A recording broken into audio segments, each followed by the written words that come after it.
What's going on, Washington Commanders Nation? It's your boy Rio Robinson back with the latest and greatest on the Rambling with Rio YouTube channel, where we ramble about the Washington Commanders. We have made it, ladies and gentlemen. We have officially made it to the start of NFL Draft Week 2024.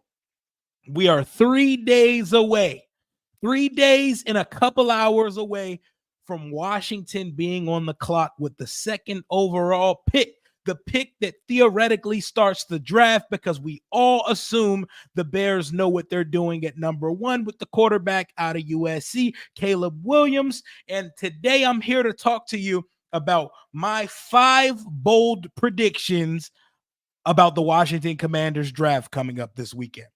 We got 9 picks, 6 in the top 100. I have 5 bold predictions. And here's the caveat. We're not talking about quarterbacks in these 5 bold predictions. That's the one thing we do know. There's a lot of unsure. There's a lot of confusion. We don't know. There's a lot of mystery surrounding what's happening draft weekend.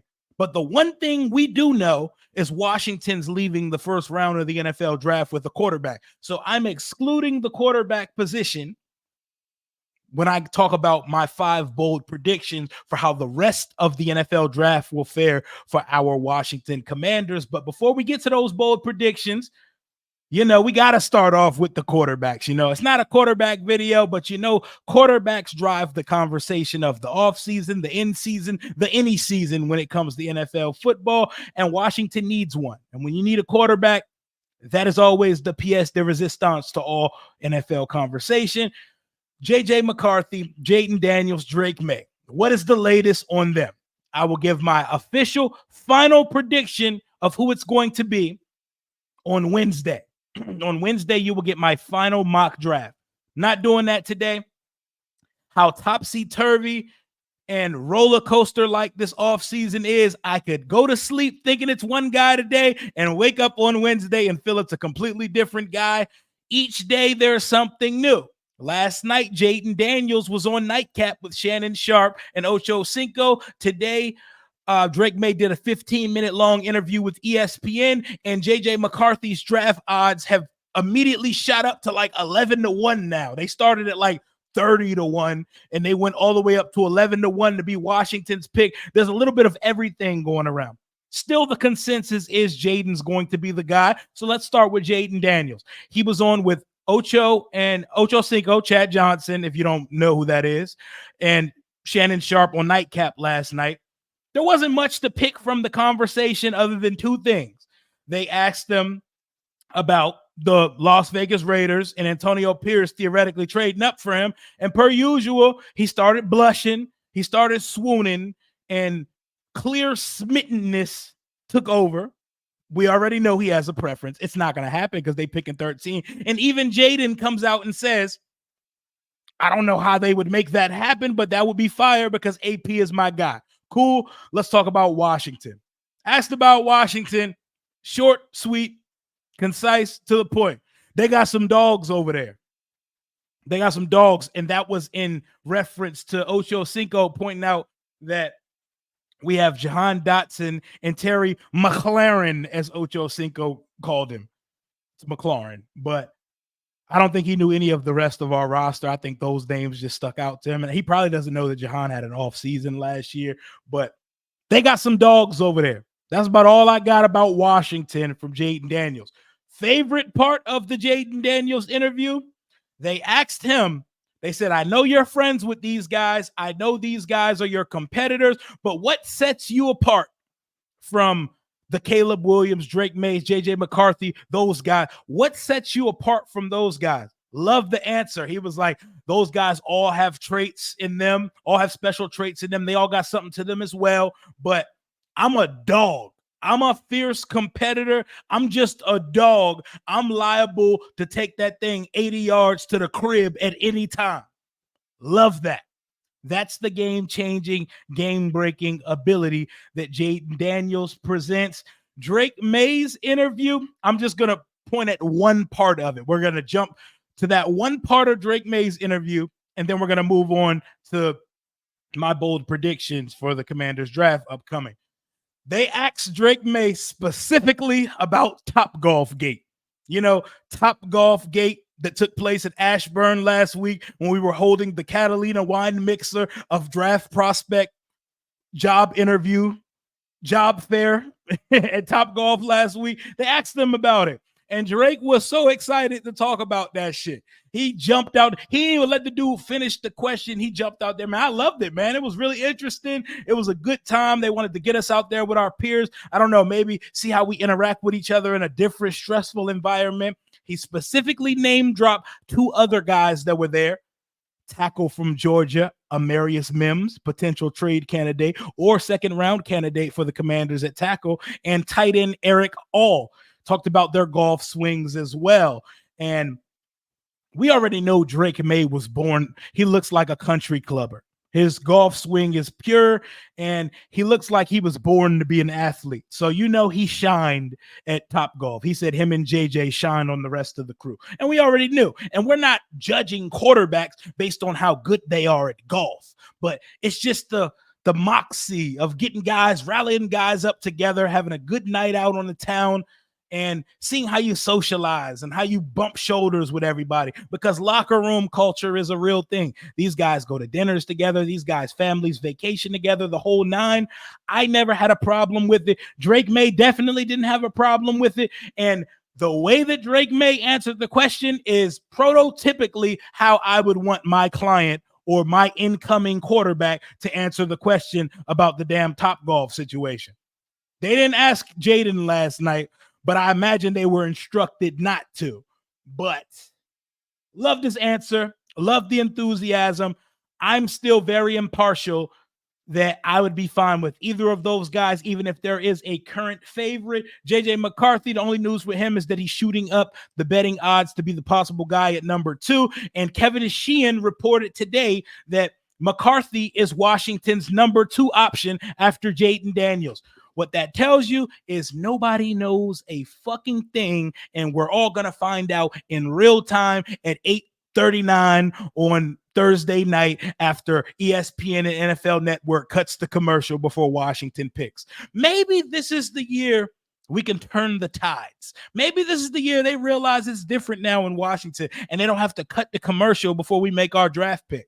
Knock on wood, fingers crossed, but let's get into it. These are my top 5 bold predictions for the incoming Washington Commanders draft class, starting with bold prediction number 1. This is going to sound like a broken record to a lot of you that follow my content, follow my channel, or follow me on social media. Washington will pick multiple times on Thursday night.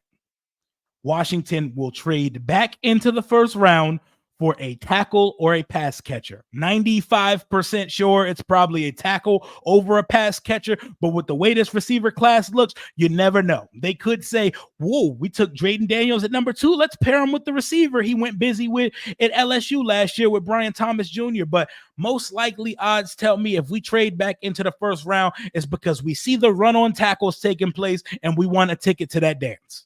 We want a left tackle, bookend, stalwart mountain of a man protecting whoever of these 3 guys we draft to be our quarterback. Bold prediction number 1 is easy. We are picking multiple times in the first round of the 2024 NFL draft. I see no reason not to. We have 9 picks in the draft. We have 2 second rounders. We have 3 third rounders and 2 fifth rounders. Why not? Why not? Why not put a left tackle on the same exact timeline as the quarterback, GM, and head coach? That 5th-year option means everything, especially to premium positions like left tackle. There are a few premium positions in the NFL. Quarterback, left tackle, edge rusher, cornerback. Premium positions. Get him a 5th-year option. Pair your quarterback with a tackle. I don't care if it's Amarius Mims, if it's Tyler Guyton, if Olu Fashanu starts to slide, if Fuaga starts to slide, Kingsley Suamataia, Jordan Morgan. I've been told by everybody in the know that he's going to be a guard at the next level because he has alligator arms. Don't know what to say to that because he started hella games at left tackle for Arizona, but Give me one of these guys, Troy Fautanu. There are so many options where we could go for left tackle. Tyler Guyton out of Oklahoma. The thing with Mims and Guyton, they've started like a handful of games, so you're betting on the physical, athletic traits of those guys rather than the production so far. But I'm cool with that when it comes to the tackle position. Adam Peters, identify the tackles you love in this draft, and when the run on tackle starts, get on the phones, Monty Ossenfort this shit up, and let's jump up the board. Bold prediction number 1 is an easy one. Washington picks multiple times on night 1 of the draft, meaning we're going to pick a quarterback at 2, and we're going to get back into the first round for a tackle or pass catcher, where I wholeheartedly think it's going to be a tackle, because the way our tackle room is set up right now, that is the biggest need on the team, not named quarterback. Bold prediction number 2. A wide receiver is going to come much earlier than a lot of you expect in this draft. Whether that's a player in the draft or a guy like Brandon Aiyuk, a acquisition or selection of a wide receiver is coming way sooner than a lot of you think. A lot of people look at our receiver room for whatever reason with Terry McLaurin, Jahan Dotson, De'Ami Brown, Jamison Crowder and company, and say, we're good at receiver. Me, however, I do not think we're good at receiver. I think we have one really good receiver and a whole lot of question marks. A whole lot of them. A lot of meh in that room after Terry McLaurin. I think Adam Peters and company, especially Cliff Kingsbury, sees that. An air raid offense features receivers so goddamn heavy. Most of the looks you see out of an air raid featured 3, 4, 5 receiver sets. I am only confident in one of our receivers going into this season. I need to see what year 3 Jahan looks like, but he does not look like an outside boundary receiver. Terry needs a running mate opposite him. We need a dog over there. So do not be surprised if that receiver is the second or third pick that you see Washington make in this upcoming class, because the draft class of wide receivers is stellar. This draft class is heavy on quarterbacks, tackles, and wide receivers. There could be up to 8 receivers taken on night 1 of the class to go with 8 tackles. The wide receiver class is crazy. We're talking Marvin Harrison and Neighbors and Odunze going top 10. Brian Thomas Jr. probably going top 20. That's already 4 guys. There's the Lad McConkeys of the world. There's Keon Coleman. There's A.D. Mitchell, Xavier Worthy, who just took the tops off the combine and ran the fastest 40 ever. Xavier Legette out of South Carolina. There are wide receivers for days. Malachi Corley, Ricky Pearsall. There are every shape, size, and style of receiver you can think of is in this incoming class. Washington is going to take a receiver at the latest, the 3rd round. I promise you, in our top 6 picks, a receiver is coming. And it's probably coming a lot earlier than you expect them to come. I would love a receiver with some size, a Keon Coleman type, A.D. Mitchell, Xavier Legette. I would love that.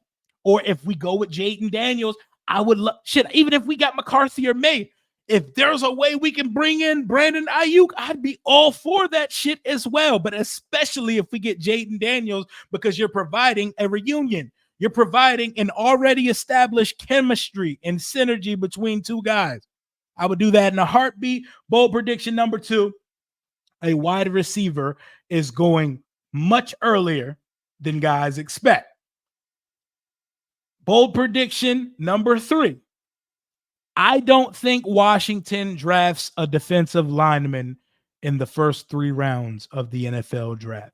It's definitely not taking a tackle, because we're good at tackle with Jonathan Allen, with Daron Payne, with John Ridgeway, and hopefully we get even one inkling of production from Phidarian Mathis. It is put up or shut up time for that large size trash can known as Phidarian Mathis. It's time for Big Phil to show me anything.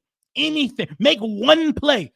Show me you are capable of looking like an NFL football player. I'm past the point of expecting a second round production from him. Just show me you belong on a fucking NFL roster at some point. We're good at defensive tackle. Edge wise, one of the most bare positions in the league until free agency happened. And we brought in Dorrance Armstrong. He's starting. Clelin Ferrell, he's probably starting. Dante Fowler Jr., pass rush specialist. KJ Henry coming into year 2. I'm sure he's a part of the plans as well. That nucleus of those guys, I think in year 1, and especially in a weaker edge draft class, I'm totally fine with that being the edge room. Totally fine. And if you want to add a guy in the draft, add one later. I don't see really any game-breaking edges that we have to have in the top 100. Chop Robinson's cool. Jared Verse is cool. Adisa Isaac's cool. Marshawn Nealon, they're solid guys. I would rather take guys in different positions where they're going to make a bigger impact on day one. I think they brought in a bunch of guys they are familiar with through Adam Peters and Dan Quinn to go with a young ascending talent such as KJ Henry. There may be a little something to chew on with KJ Henry. I want to see what he's made of in year 2. Now that we have some veteran depth brought in, Clelin Ferrell was a starter last year. Dorrance Armstrong is out here giving you 8 sacks in limited playing time, meaning that in full-time capacity, he could be a guy. He could be a dude. I like the edge room Washington has here, but I don't see a defensive tackle being drafted in the first 3 rounds for Washington this year. I could be very wrong. I could be super wrong. All these predictions can be super wrong. This is just the way I'm thinking going into the draft class. And there's a very clear theme out of everything that number 4, my bold prediction number 4 is kind of a theme that summarizes my top 3 bold predictions, in that it's going to be a very offensive heavy draft for the Washington Commanders. It's going to be very lenient on the offensive side. You're drafting a quarterback.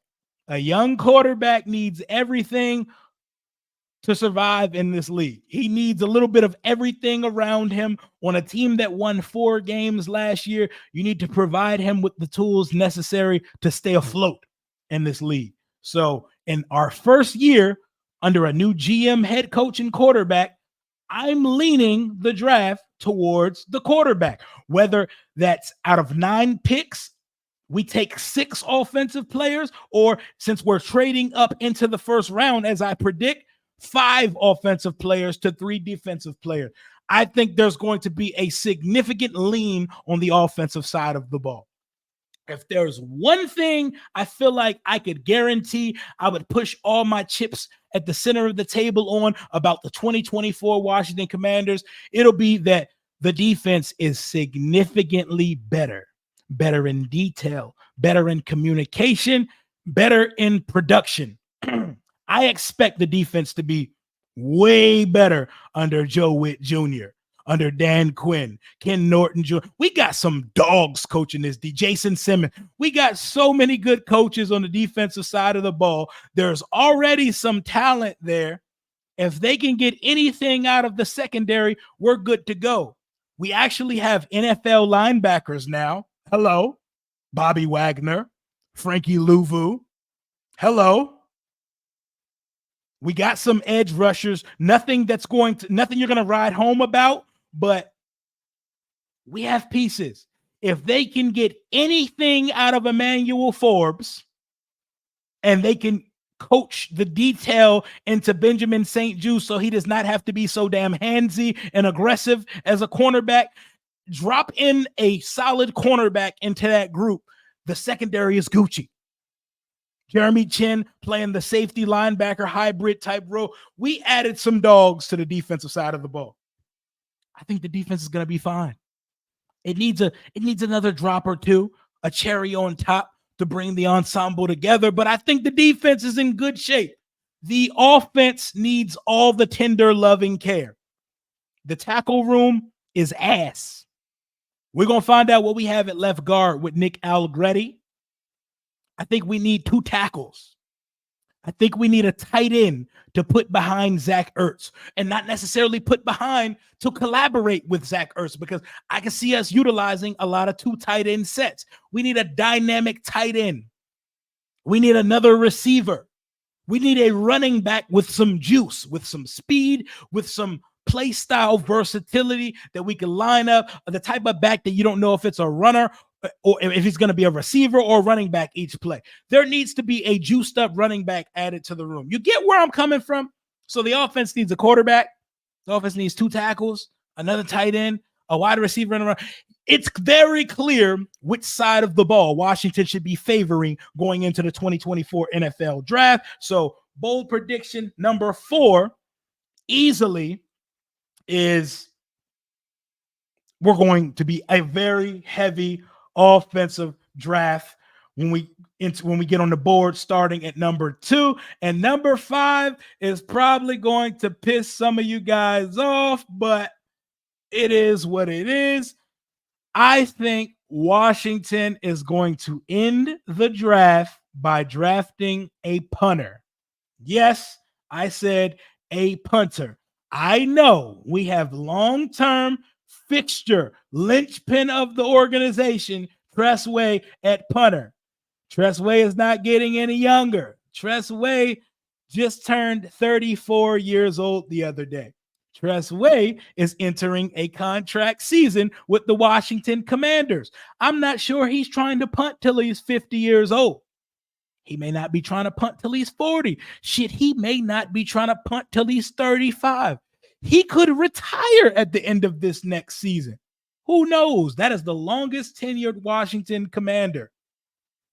At the Shrine Bowl, Washington was looking at the punters and met with the punters. Washington was seen last week at the pro day of punters. We're looking at punters.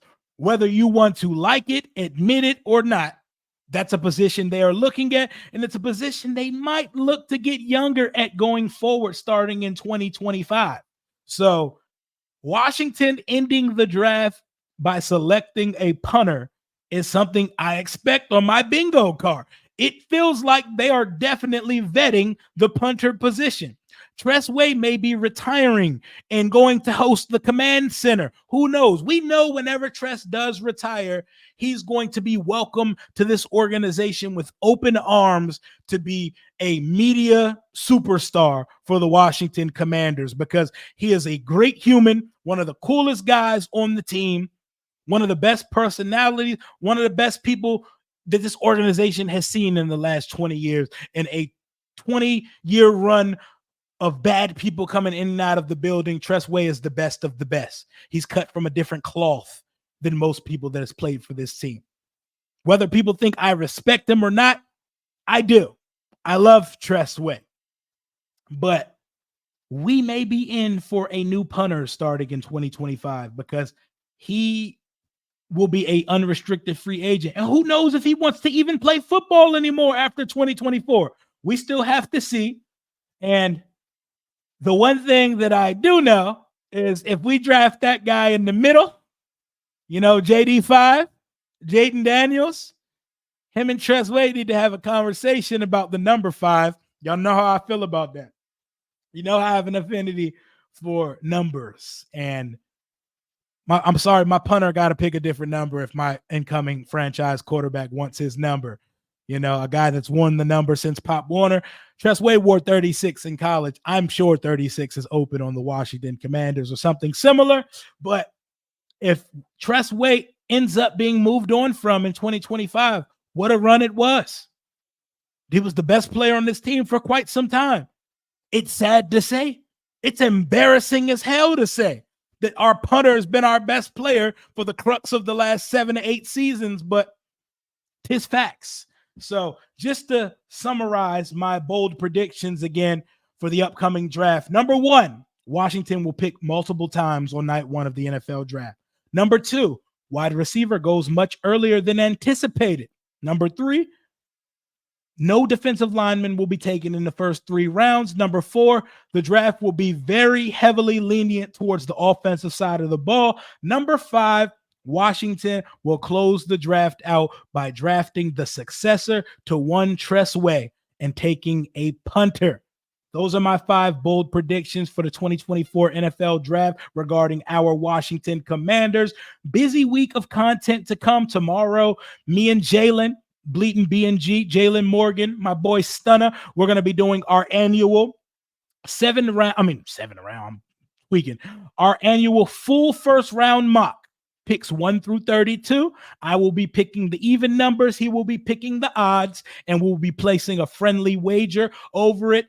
And then Wednesday, I will be on Bleacher Report picking for Washington in the content creator mock draft, where there will be 32 of us representing each of our teams. And Wednesday night, I'll be hopping on another podcast as well. Then Thursday and Friday, we're going live for the whole first, second, and third round of the draft all together. Content to come all week. I apologize. I was not able to get the content creator fan prediction pod out to y'all this year. It's been an annual staple of the channel so far. It'll be back next year, where I get a video clip from everybody sending me their prediction for the number 2 pick. Was not able to do that this year because I was busy moving. I'm finally settled in. I appreciate y'all. Hopefully I get my setup out the way sometime soon. Until next time, thank you for rocking with your boy. Hail to the Washington Commanders. Commander Rio out.